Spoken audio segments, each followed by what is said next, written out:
Bharatiya Janata party के जिला के अध्यक्ष श्री महेश मिश्रा जी, जिला पंचायत के अध्यक्ष श्री बदन मिश्रा जी, पूर्व सांसद और भिलका विधानसभा सीट से भारतीय जनता पार्टी के प्रत्याशी पदम सेन चौधरी जी, विधायक और भारतीय जनता पार्टी के श्रावस्ती से प्रत्याशी श्री राम किरण पांडे जी, सांसद केराना श्री प्रदीप चौधरी जी, भारतीय जनता पार्टी के सभी पदाधिकारीगण, नहीं चैनल 2 है, चैनल 2 पूर्वांचल विकास बोर्ड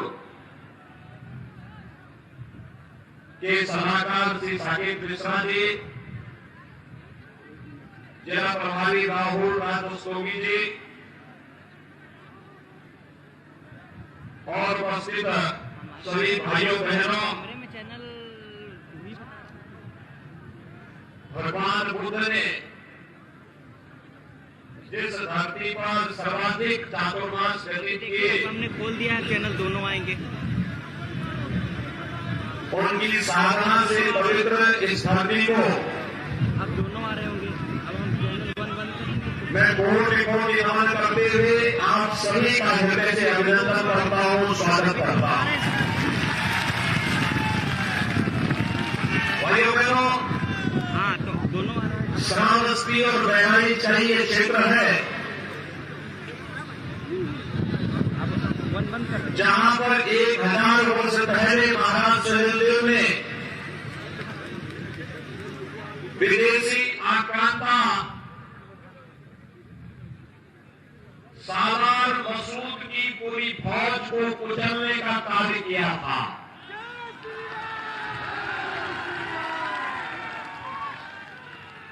उस महापराक्रमी देशभक्त महायोद्धा को इस अवसर पर मैं कोटि नमन करता हूं। भारतीय जनता पार्टी की डबल इंजन की सरकार महाराज सुहेलदेव को सम्मान देते हुए उनका भव्य स्मारक के निर्माण कार्य को आगे बढ़ा रही है। महाराज सुहेलदेव के नाम पर बहराइच के मेडिकल कॉलेज का नामकरण भी किया गया है। प्रधानमंत्री मोदी जी ने महाराज सुहेलदेव के नाम पर डाक टिकट भी जारी किया है और साथ ही साथ एक स्पेशल ट्रेन भी चलाई है। और भाइयों बहनों, आजमगढ़ में एक नए विश्वविद्यालय का निर्माण भी महाराज सुहेलदेव के नाम पर भारतीय जनता पार्टी की डबल इंजन की सरकार करा रही है।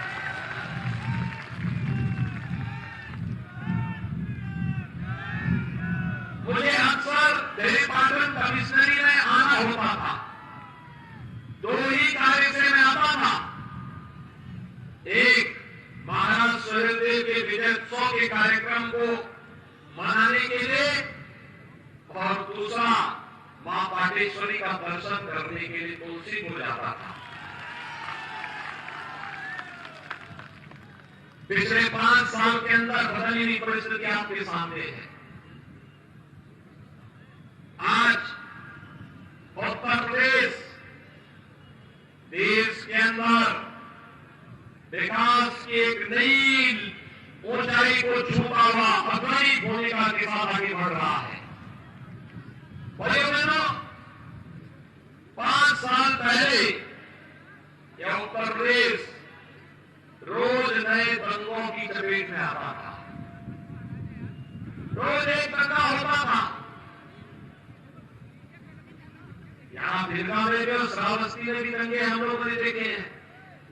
विज्ञान यानी जब दुर्गा मूर्ति विसर्जन के जुलूस निकलते थे दंगे शुरू हो जाते थे। आस्था पर तुम्हारा नाम होता था, हमें पूजा नहीं करने दिया जाता था। रामलीला के आयोजन में गुंडे आकर के परेशान करते थे। समाजवादी पार्टी की सरकार के समय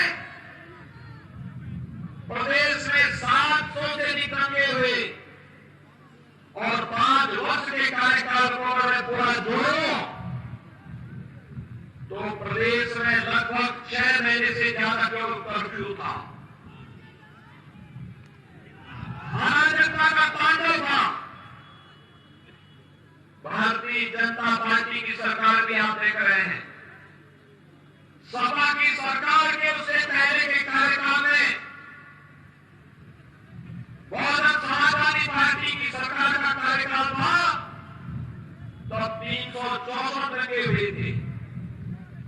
और सपा का उससे पहले का कार्यकाल जो बसपा से पहले का था, उसमें जगह जगह आतंकी विस्फोट हुए थे, दर्जनों लोग मरे थे, सैकड़ों लोगों ने दंगों में अपनी जान दी थी, व्यापारियों की संपत्ति जला दी जाती थी। लेकिन भाइयों बहनों, 5 साल में प्रदेश में कहीं दंगा हुआ है क्या?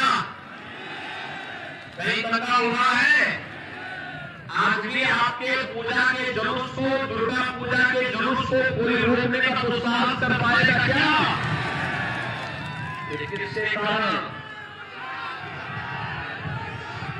भारतीय जनता पार्टी की सरकार है, इसलिए कोई आज रोकने का दुस्साहस नहीं कर रहा है।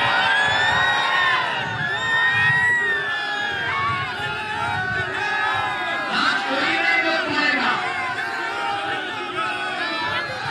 पहले की सरकार की संवेदना दंगाइयों के प्रति, आतंकवादियों के प्रति, अराजक तत्वों के प्रति, माफिया के प्रति, और इस सरकार की संवेदना गरीब के प्रति है, किसान के प्रति है, नौजवान के प्रति है, महिलाओं की सुरक्षा के प्रति है।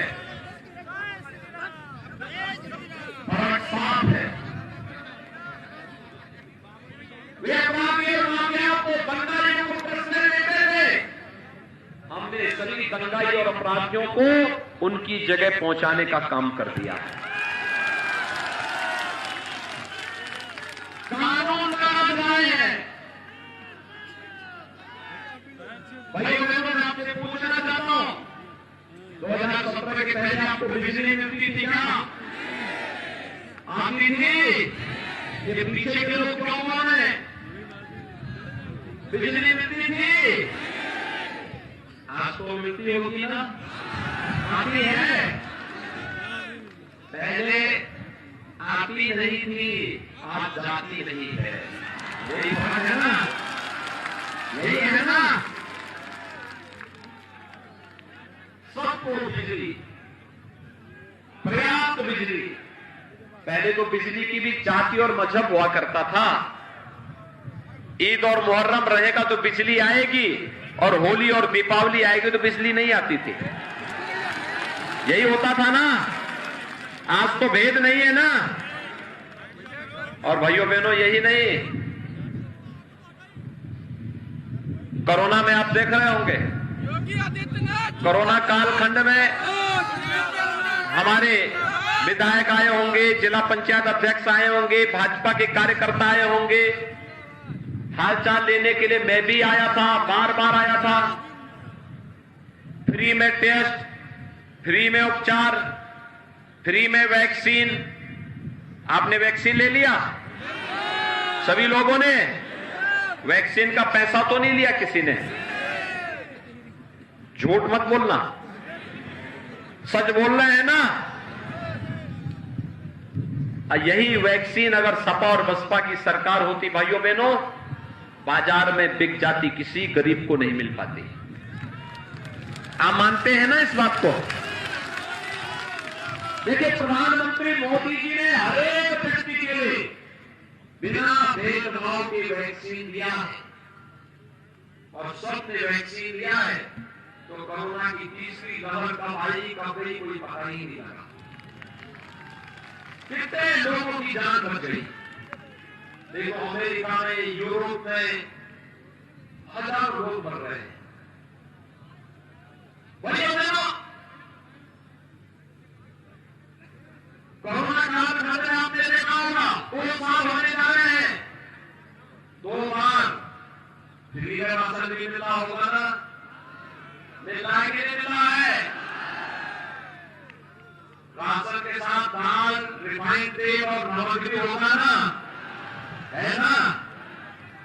पहले राशन का पैसा, दाल का पैसा, तेल का पैसा, अंत्योदय परिवारों को चीनी ये कहां चला जाता था? भैया मेरे ये पैसा जाता था, ये पैसा जाता था समाजवादी पार्टी के गुंडों के हाथ में। ये पूरा राशन था। और अगर बसपा की सरकार होती तो बसपा के हाथी का पेड़ में इतना बड़ा है कि सारा राशन उसने समझ जाता। बसपा मिश्रा जी बहुत अच्छी तरह जानते, सारा राशन हाथी खा जाता था। लेकिन आज तो राशन गरीब को मिल रहा है ना, मिल रहा है ना, कोई भेदभाव तो नहीं हो रहा है। तो पहले की सरकार अच्छी नहीं है, आज की सरकार अच्छी है। भाजपा की सरकार अच्छा काम कर रही है या सपा बसपा के लोग अच्छा काम करते थे? और अभी तो हमने तय किया है, अभी तय किया, अभी तो राशन दे रहे हैं। भाइयों बहनों, उज्ज्वला योजना से जुड़े हुए हर परिवार को होली और दीपावली में सिलेंडर भी फ्री में उपलब्ध करवाएंगे।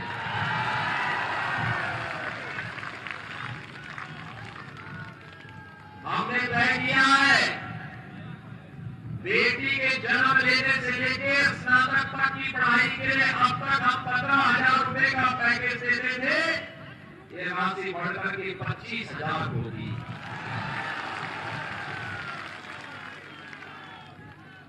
गरीब कन्या की शादी के लिए, कन्यादान के लिए 51,000 रुपया देते थे, अब ये राशि 1 लाख होगी। महिलाओं को 60 साल से ऊपर की महिलाओं को परिवहन निगम की बस में फ्री में यात्रा की सुविधा देंगे। और भाइयों बहनों, हमारा किसान और हमारा युवा कैसे छूट सकता है? हमने तय किया है, अन्नदाता किसान को अगले 5 साल के अंदर ऐसी व्यवस्था करेंगे कि उनको खेती के लिए फ्री में बिजली मिलने लग जाएगी। यही नहीं,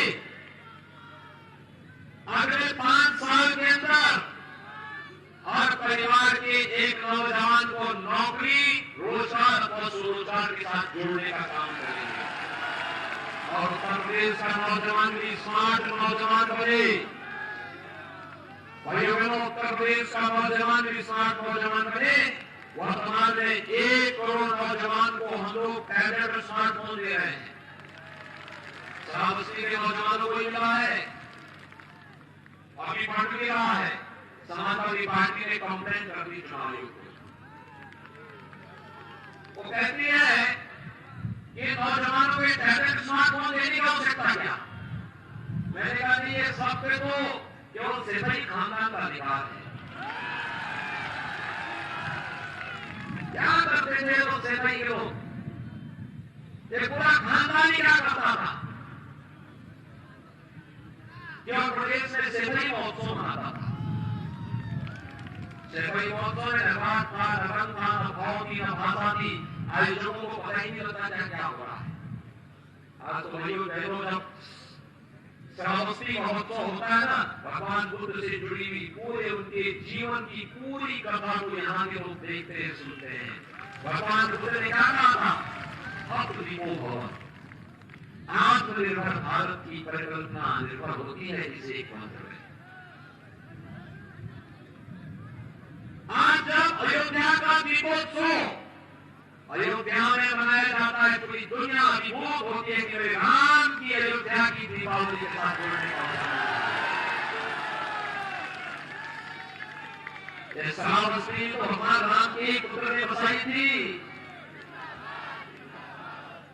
भगवान राम के पुत्र ने ये श्रावस्ती बसाई थी।